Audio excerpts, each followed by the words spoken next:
Our speaker this morning has traveled from Winnipeg to join us for the weekend to offer workshops as well as the service this morning.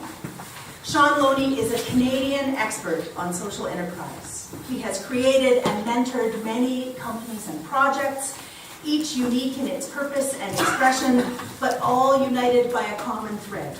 There is an element of social good built into the very fabric of the organization. This weekend, we have been learning about social enterprise and its innovative powers for transformation. This morning, you will learn some of Shaun's personal story. May you find reassurance in his caring and hopeful message and be touched by a new life. Good morning. Good morning. Well, it's very nice to be here. I feel very much at home. I owe you 2 bags of carrots. So said the Ojibwe man, long and lanky, that approached me when I was standing in the healthy food market at the Garden Hill First Nation, some 700 kilometers northeast of Winnipeg. And he planted himself, and I looked confused. I had never met him before, and what explanation could there be for me owing him 2 bags of carrots? And I was anxious to find out. He said with a chuckle, your grandparents used to be ministers here, United Church ministers in Garden Hill First Nation. And I said, yes. So what about the carrots? He said, well, they had a trampoline. Oh, I've seen pictures of the trampoline. And the garden was next to the trampoline. As kids, we used to come to your grandparents' house and have a jump and then help ourselves to the carrots. And so I owe you 2 bags of carrots. I found out his name was Marshall, and we became quick friends. And I explained to him the impact that Garden Hill First Nation had on my life, growing up in a little town called Emo, Ontario. And how, in many ways, I feel like I was raised on stories from Garden Hill, as my grandfather had a big impact on him. The spirituality of Garden Hill was very different from what he had learned in theological school. And so it brought me back 30 years before, sitting in my grandparents' living room and my grandpa explaining to me that everything is connected to each other. My grandpa was a very gentle man, and I think the world needs more gentle men. And so here I was, growing up in Emo, Ontario. Now, some of you will have been forced to say the Lord's Prayer in school when you were growing up, or have been familiar with it. What you need to know is that there's a line in the Lord's Prayer that says, "Deliver us from evil." And it was about 10 years ago I realized, because I thought it was "deliver us from emo." Yeah.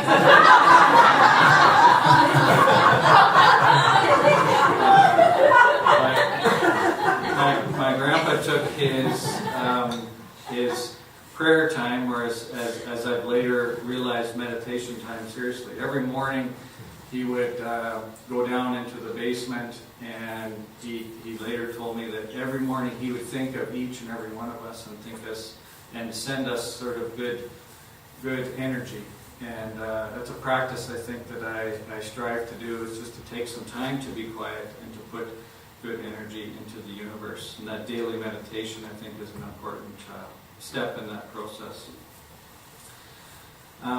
My grandpa also said some other interesting things as I sat in his living room with the sun beaming in. He told me that when he left Garden Hill to retire in Emo, that would have been the last garden there. And that also always kind of puzzled me. It was just sort of this thing that sort of sat in my collective memory of my childhood, but I didn't really know what to do with it, or if anything needed to be done with that thought. I just remember very distinctly that being an odd thing, that there were no longer gardens in Garden Hill. And so many years later, I found myself working at a social enterprise, a non-profit business called Aki Energy. Aki is an Ojibwe word, the language of the land where my grandparents lived. And that meant earth energy, and we're installing ground source heat pumps on First Nations about 100% local labor, and in fact the businesses belonging to the community.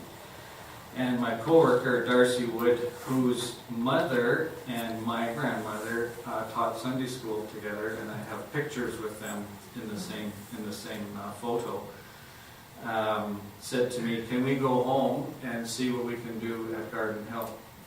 So Darcy and I traveled to Garden Hill, and I was very anxious to go because here I was raised in some ways by these people, and I'd never physically been there before. And how excited I was to step off the plane and to look at maybe doing things like biomass or geothermal in this place that had been so special to me, a place I had not yet physically visited. And what I was to see was a massive diabetes problem. The Canadian Diabetes Association recently predicted that 4 out of 5 youth, First Nations youth, will have type 2 diabetes at some point in their lifetime. 4 out of 5.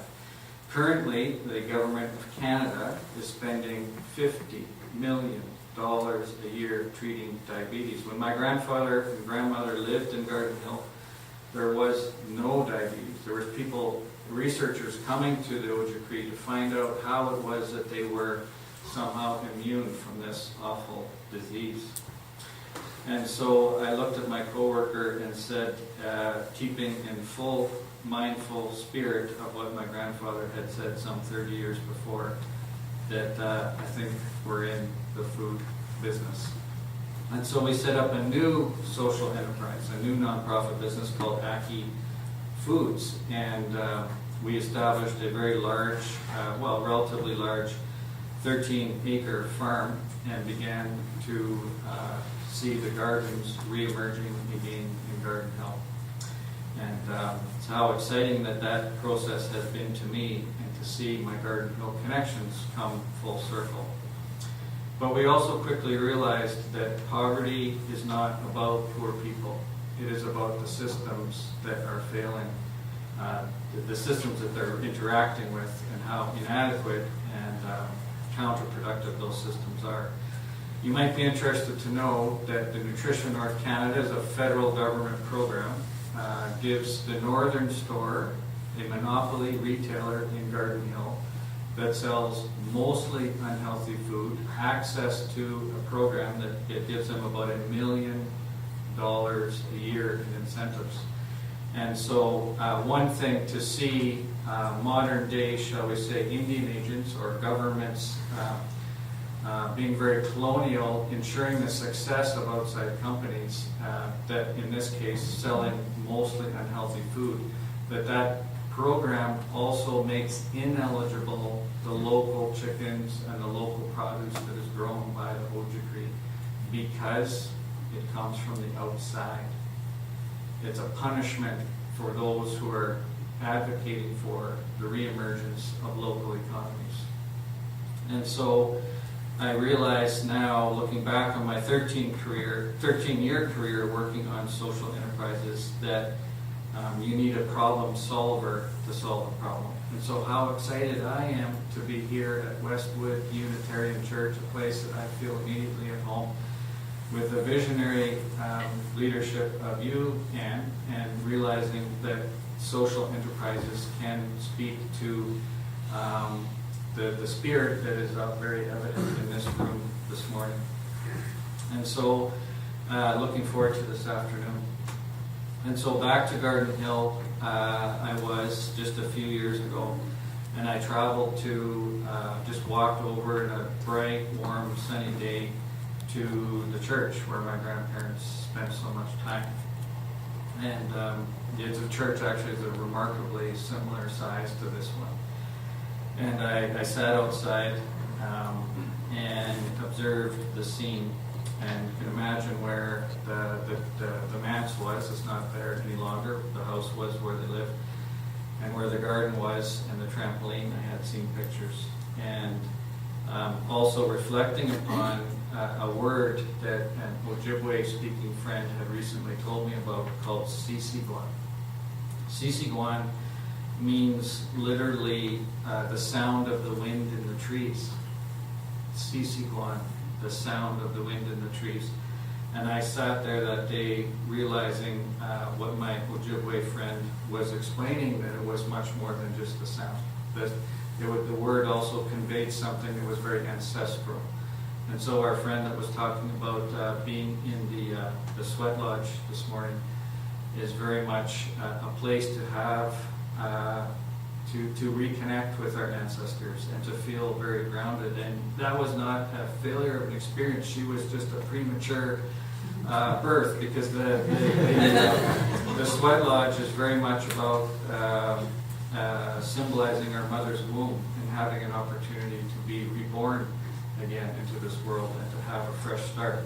And so here I was outside this United Church that day in Garden Hill First Nation, thinking about the word Sisiguan and feeling my grandparents' good energy and feeling their excitement about the returns of garden and the returns of local economies and community economic development in a place that has meant so much to me. And so with that, I'll say thank you for allowing me to spend time with you today, and for your invitation here to Edmonton, and to be part of your family. And for that, I am very, very grateful.